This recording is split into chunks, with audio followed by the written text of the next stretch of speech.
tracks for this car, Darlington. So as with last week at Nashville, 14-to-1 steering ratio and 45.2 brake bias, which I use on every non-short track.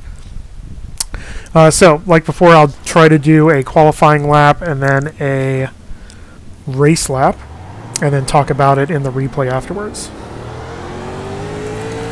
Very difficult track, but rewarding when you get it right.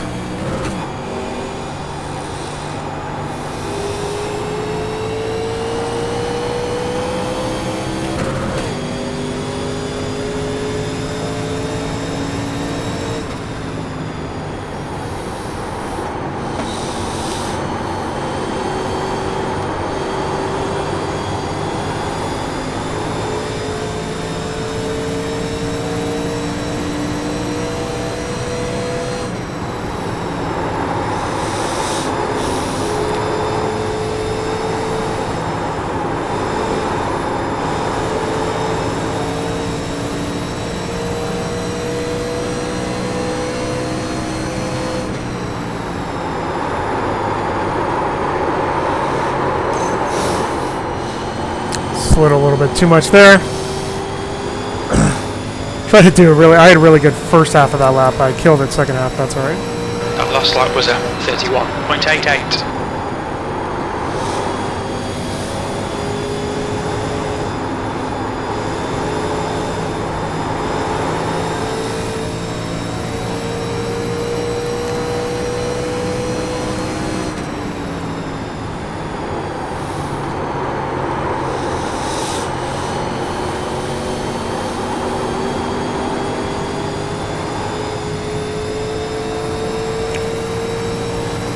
Last lap time was at 32.58. Right. Currently 0.69 off your best.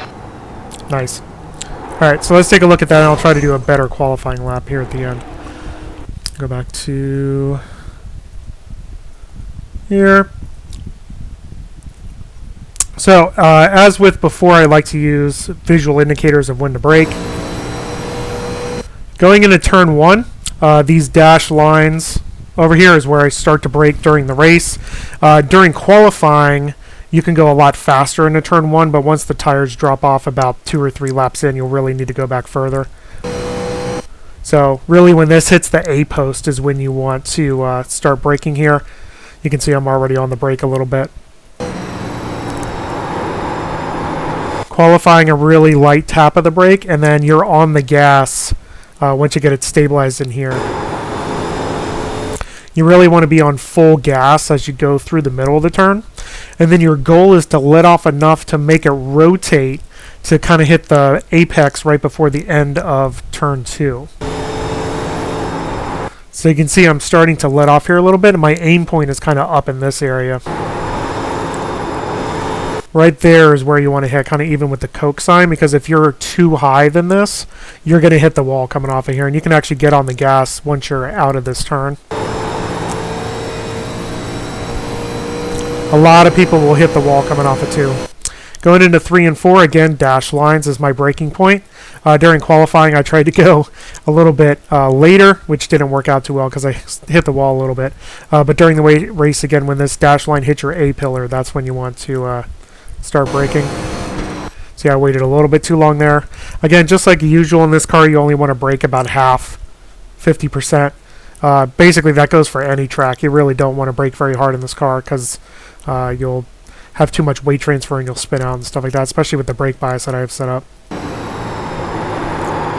So what you really want to do is kind of diamond this corner and drift up near the wall without touching it, which I was not successful in doing.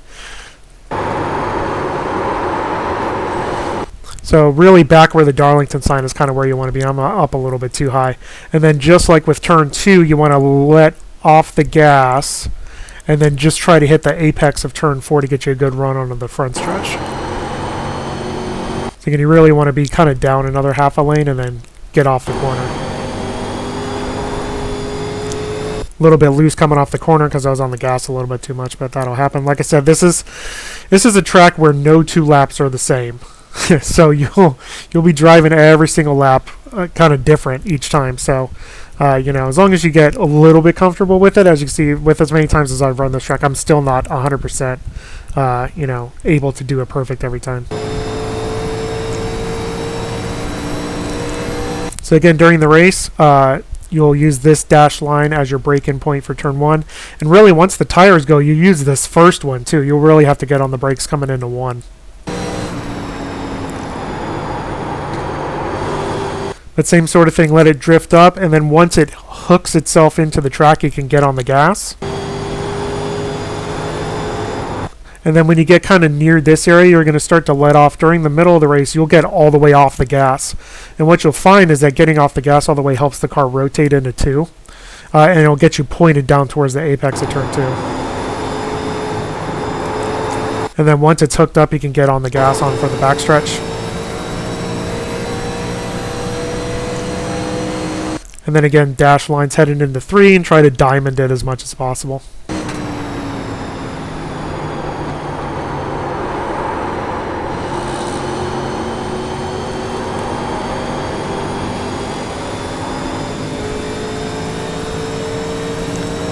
Alright, so there's that. I'm going to try to do a better qualifying lap here at the end, and then we'll call it a day. I had such a good first lap going on that. Also, as with this car, you'll always hit a faster lap 1, because the tires are good for the first lap, and then after that they really fall off.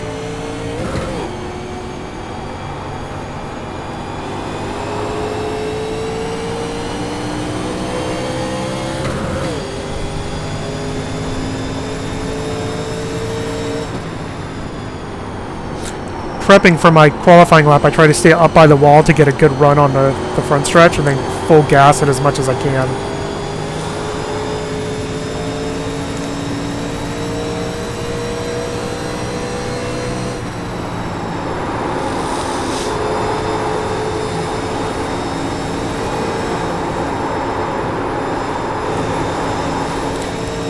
You notice I don't even put that much wheel into it. Really using the gas to turn more than anything else. See if I can do this one better.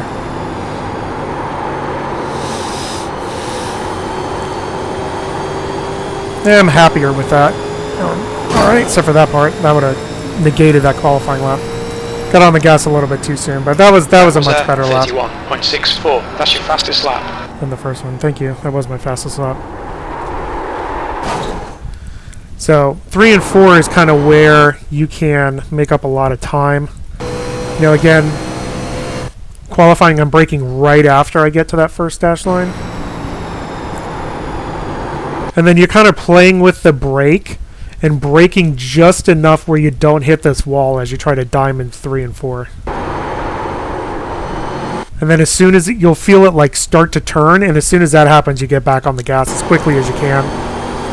I should have let off a little bit in the middle here because I was a little bit too soon on the gas, which is why I hit the wall, but there you go. If you get on the gas too soon, you'll just get loose coming off that corner and hit the wall and get a Darlington stripe. So, but hopefully that was helpful for you. There you go. Good luck.